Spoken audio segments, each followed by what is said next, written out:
ঘরে ও বাইরে নারী পুরুষের সঙ্গে কাঁধে কাঁধ মেলালেও, সর্বক্ষেত্রে বিচরণ করলেও নারী এখনও সম্পূর্ণ স্বাধীন হতে পারেনি। নারী এখনও ঘরের চার দেওয়ালের মধ্যে বন্দী। বিচার, সহিংসতা, নির্যাতন প্রশ্নে নারী এখনও অবহেলার শিকার। নারীর অর্জন এমন কেন? ঘরে বাইরে নারীরা নির্যাতিত হচ্ছে। এক হিসেবে দেখা গেছে দেশের ৬৫% বিবাহিত নারী স্বামী বা শ্বশুরবাড়ির কারণ না কারোর মাধ্যমে শারীরিক নির্যাতন ভোগ করছেন। শুধু যে শারীরিক তাই নয়, নারীরা এখনও বিভিন্নভাবে মানসিক নির্যাতনেরও শিকার, যার ফলে সেই মেয়েটির আত্মবিসর্জন ছাড়া আর কোনো পথ পড়ে থাকে না। বর্তমান সময়ে এসে দাঁড়িয়েও মেয়েদের বিয়ে নিয়ে তাদের বাবাদের দুশ্চিন্তার বোঝা বয়ে বেড়াতে হয়। সেই পটভূমিতেই রবীন্দ্রনাথ ঠাকুর লিখেছিলেন দেনা পাওনা গল্পটি।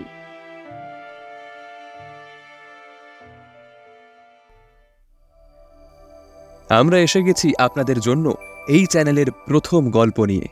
আপনারা শুনছেন ধুলোবালি টেলসের একটি নতুন গল্প, যেখানে আমরা আজকে আপনাদের শোনাব বিশ্বকবি রবীন্দ্রনাথ ঠাকুরের লেখা ছোট গল্প দেনা পাওনা। শুরু হচ্ছে দেনা পাওনা।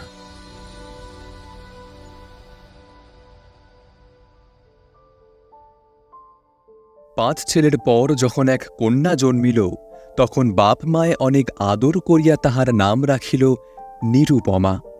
এ গোষ্ঠীতে এমন শৌখিন নাম ইতিপূর্বে কখনো শোনা যায় নাই।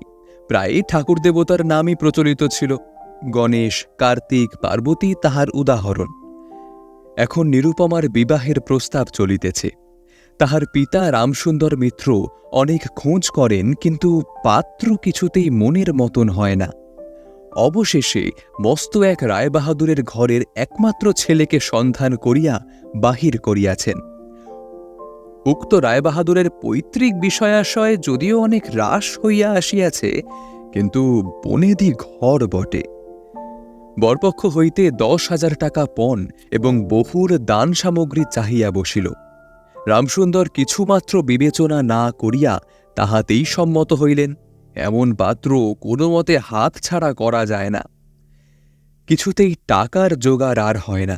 বাধা দিয়া বিক্রয় করিয়া অনেক চেষ্টাতেও 6,700 টাকা বাকি রহিল।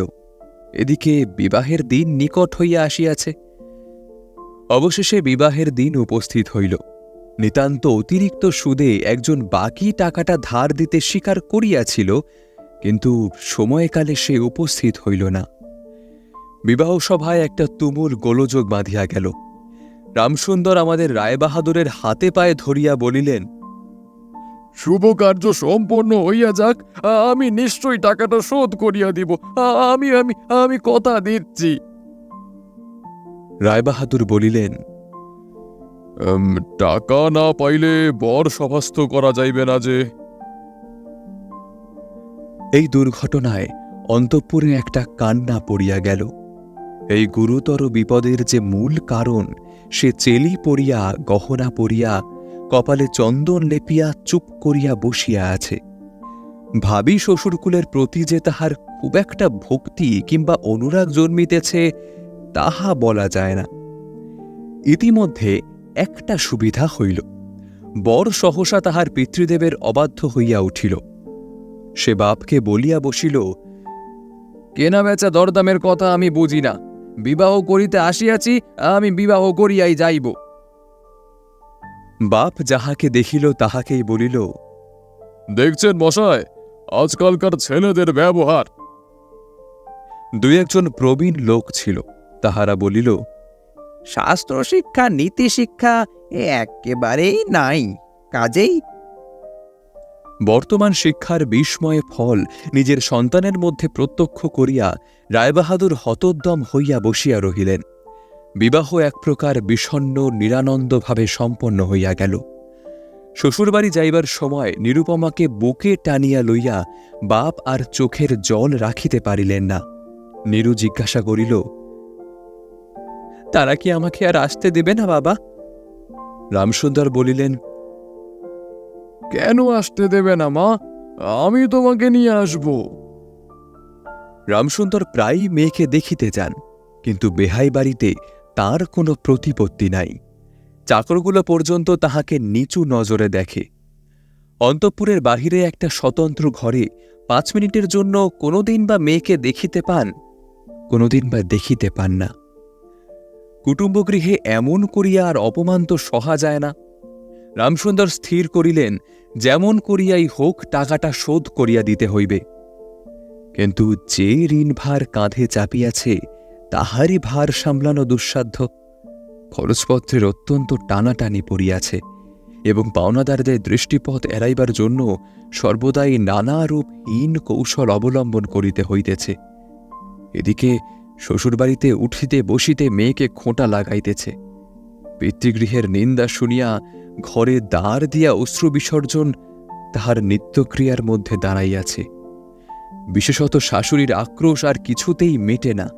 যদি কেহ বলে, আহা কি শ্রী, বউয়ের মুখখানি দেখিলে চোখ জুড়াইয়া যায়, শাশুড়ি ঝঙ্কার দিয়া উঠিয়া বলে, শ্রী তো ভারী, যেমন ঘরের মেয়ে তেমনি শ্রী। এমনকি বউয়ের খাওয়া পরারও যত্ন হয় না। যদি কোনো দয়াপরতন্ত্র প্রতিবেশিনী কোনো ত্রুটির উল্লেখ করে, শাশুড়ি বলে, ওই ঢের হয়েছে। অর্থাৎ বাপ যদি পুরা দাম দিত তো মেয়ে পুরা যত্ন পাইত। সকলেই এমন ভাব দেখায় যেন বধূর এখানে কোনো অধিকার নাই, ফাঁকি দিয়া প্রবেশ করিয়াছে। বোধহয় কন্যার এই সকল অনাদার এবং অপমানের কথা বাপের কানে গিয়া থাকিবে, তাই রামসুন্দর অবশেষে বসতবাড়ি বিক্রয়ের চেষ্টা করিতে লাগিলেন। কিন্তু ছেলেদের যে গৃহহীন করিতে বসিয়াছেন সে কথা তাহাদের নিকট হইতে গোপনে রাখিলেন। স্থির করিয়াছিলেন বাড়ি বিক্রয় করিয়া সেই বাড়িতেই ভাড়া লইয়া বাস করিবেন। এমন কৌশলে চলিবেন যে তাহার মৃত্যুর পূর্বে এ কথা ছেলেরা জানিতে পারিবে না। কিন্তু ছেলেরা জানিতে পারিল। সকলে আসিয়া কাঁদিয়া পড়িল। বিশেষত বড় 3টি ছেলে বিবাহিত এবং তাহাদের কাহারও বা সন্তান আছে। তাহাদের আপত্তি অত্যন্ত গুরুতর হইয়া দাঁড়াইল। বাড়ি বিক্রয় স্থগিত হইল। তখন রামসুন্দর নানা স্থান হইতে বিস্তর সুদে অল্প অল্প করিয়া টাকা ধার করিতে লাগিলেন। এমন হইল যে সংসারের খরচ আর চলে না। নীরু বাপের মুখ দেখিয়া সব বুঝিতে পারিল। বৃদ্ধের পক্ক কেশে, শুষ্ক মুখে এবং সদা সংকুচিতভাবে দৈন্য এবং দুশ্চিন্তা প্রকাশ হইয়া পড়িল। মেয়ের কাছে যখন বাপ অপরাধী, তখন সে অপরাধের অনুতাপ কি আর গোপন রাখা যায়? রামসুন্দর যখন বেহাই বাড়ির অনুমতিক্রমে ক্ষণকালের জন্য কন্যার সাক্ষাৎ লাভ করিতেন, তখন বাপের বুক যে কেমন করিয়া ফাটে তাহা তাহার হাসি দেখিলেই টের পাওয়া যাইত। সেই ব্যথিত পিতৃহৃদয়কে সান্ত্বনা দিবার উদ্দেশ্যে দিনকতক বাপের বাড়ি যাইবার জন্য নীরু নিতান্ত অধীর হইয়া উঠিয়াছে। বাপের ম্লান মুখ দেখিয়া সে আর দূরে থাকিতে পারে না। একদিন রামসুন্দরকে কহিল, বাবা, আমাকে একবার বাড়ি নিয়ে যাইবে? রামসুন্দর বলিলেন, আচ্ছা। কিন্তু তাহার কোনো জোর নাই। নিজের কন্যার উপর পিতার যে স্বাভাবিক অধিকার আছে তাহা যেন পণের টাকার পরিবর্তে বন্ধক রাখিতে হইয়াছে। এমনকি কন্যার দর্শন সেও অতি সসংকোচে ভিক্ষা চাহিতে হয় এবং সময় বিশেষে নিরাশ হইলে দ্বিতীয় কথাটি কহিবার মুখ থাকে না। কিন্তু মেয়ে আপনি বাড়িতে আসিতে চাহিলে বাপ তাহাকে না আনিয়া কেমন করিয়া থাকে? তাই বেহাইয়ের নিকট সে সম্বন্ধে দরখাস্ত পেশ করিবার পূর্বে রামসুন্দর কত হীনতা, কত অপমান, কত ক্ষতি স্বীকার করিয়া যে 3,000 টাকা সংগ্রহ করিয়াছিলেন সে ইতিহাস গোপনই থাকা ভালো। নোটকখানি রুমালে জড়াইয়া চাদর বাঁধিয়া রামসুন্দর বেহাইয়ের নিকট গিয়া বসিলেন। প্রথমে হাস্যমুখে পাড়ার খবর পারিলেন হরেকৃষ্ণর বাড়িতে একটা মস্ত চুরি হইয়া গিয়াছে, তাহার আদ্যোপান্ত বিবরণ বলিলেন। নবীন মাধব ও রাধা মাধব 2 ভাইয়ের তুলনা করিয়া বিদ্যাবুদ্ধি ও স্বভাব সম্বন্ধে রাধা মাধবের সুখ্যাতি এবং নবীন মাধবের নিন্দা করিলেন। শহরে একটা নতুন ব্যামো আসিয়াছে, সে সম্বন্ধে অনেক আজগুবি আলোচনা করিলেন। অবশেষে হুঁকোটি নামাইয়া রাখিয়া কথায় কথায় বলিলেন, হ্যাঁ হ্যাঁ বেয়াই মশাই, সেই টাকা বাকি আছে বটে। রোজই মনে করি যাচ্ছি অমনি হাতে করে কিছু নিয়ে যাই, কিন্তু সময়কালে মনে থাকে না। আর ভাই বুড়ো হয়ে পড়েছি। এমনই এক দীর্ঘ ভূমিকা করিয়া পঞ্জরের তিনখানি অস্থির মতো সেই তিনখানি নোট যেন অতি সহজে অতি অবহেলে বাহির করিলেন। সবেমাত্র ৩,০০০ টাকার নোট দেখিয়া রায়বাহাদুর অট্টহাস্য করিয়া উঠিলেন, বলিলেন,